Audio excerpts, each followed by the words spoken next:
আসসালামু আলাইকুম। আশা করি আপনারা সকলে অনেক অনেক ভালো আছেন। তো আলহামদুলিল্লাহ আল্লাহর রহমতে আমি অনেক ভালো আছি। তো আজকের আবার নতুন একটা কবুতরের ব্লগ ভিডিওতে আপনাদের স্বাগতম। যারা এখনও আমার এই চ্যানেলটিকে সাবস্ক্রাইব করে দেননি, সাবস্ক্রাইব করে দেবেন, পাশে থাকা বেল আইকনটা অন করে দেবেন পরবর্তীতে আমার এই সকল গ্রামের নতুন নতুন কবুতরের ব্লগ ভিডিওগুলো পাওয়ার জন্য। তো আপনারা কেউ আমাদের ভিডিওগুলো মিস করবেন না। আশা করতেছি আপনারা সম্পূর্ণ ভিডিও দেখবেন, ভালো লাগবে।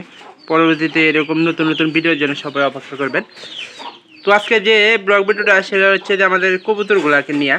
তো কবুতরগুলা গরমে কিন্তু এই সময়ে প্রায় প্রচুর ঠান্ডা লাগছে। তো এই ঠান্ডার সময় আমরা কিন্তু কবুতরের জন্য ভালো একটা ওষুধ খাওয়াইতেছি। তো ওষুধের এর আগের ভিডিওতে আপনারা ওষুধগুলো দেখতে পারবেন, এবং কি কবুতরের মনে করেন যে তো ওষুধগুলো আমরা কিন্তু ইয়ের মাধ্যমে কিন্তু মিক্স করে খাওয়াইতেছি। আর যদি বেশি ঠান্ডা লাগা যায় তাহলে কিন্তু রানীক্ষেত বা অন্যান্য গুরুত্বপূর্ণ যেটা অসুখ আছে কবুতর হতে পারে, এবং কি এই সব অসুখের কারণে কিন্তু কবুতর ঠান্ডায় কিন্তু কবুতর মারা যায়। তো গরমে অসুখটা একটু আপনারা একটু চিন্তা ভাবনা করেন। যারা কবুতর লালন পালন করতেছেন তারা অবশ্যই এগুলা চিন্তা ভাবনা করে কবুতর লালন পালন করেন। তো কয়টা কবুতর আজকে আমাদের অসুস্থ হয়েছে, তো সেই বিষয়ে আমাদের আজকের ভিডিওটা। তো ভিডিওতে সবাই দেখেন যে নতুন কবুতর আইলো। তো এখানে আমাদের একটা পায়রা এবং কি একটা পায়রি এই মনে করেন যে গরমের ঠান্ডা লাগছে।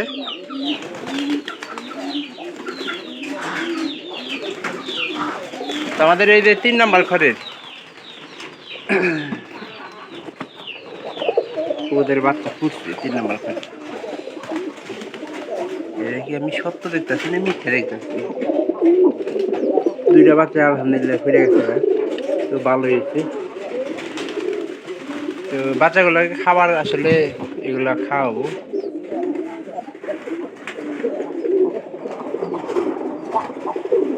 এইবার এই পায়রিটার কিন্তু ঠান্ডা লাগছে।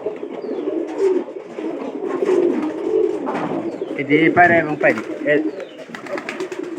এই যে এই পায়রাটা, তো এগুলা মোটামুটি মনে করেন যে ওষুধ খাবার খাওয়াইতেছি, মোটামুটি কিন্তু সুস্থ আছে। এই যে এরা হলো পায়রা, আমাদের এই যে নতুন পায়রা কিনে নিয়ে এসেছি, ওইটা হলো নতুন পায়রা।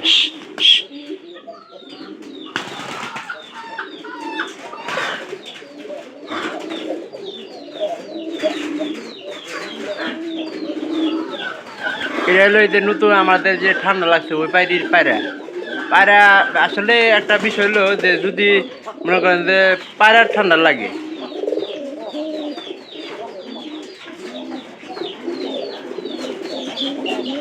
একটা জিনিস লক্ষ্য করবেন, যদি পায়রার ঠান্ডা লাগে তাহলে কিন্তু পায়রার ডাকের শব্দ কিন্তু অনেকটা কমে থাকে।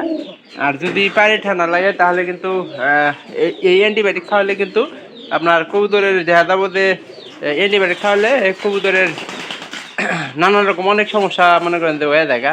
তো এই বিষয়গুলো আপনারা লক্ষ্য রাখবেন, অ্যান্টিবায়োটিক থেকে বিরত থাকবেন, তাহলে কিন্তু সবচেয়ে বেশি ভালো হবো। কবুতরটা মোটামুটি সুস্থ।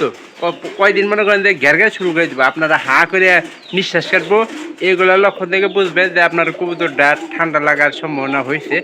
তো মেলা কাহিনী আছে যে আপনারা অবশ্যই যারা কবুতর লালন পালন করেন আমার ভিডিওগুলো দেখবেন।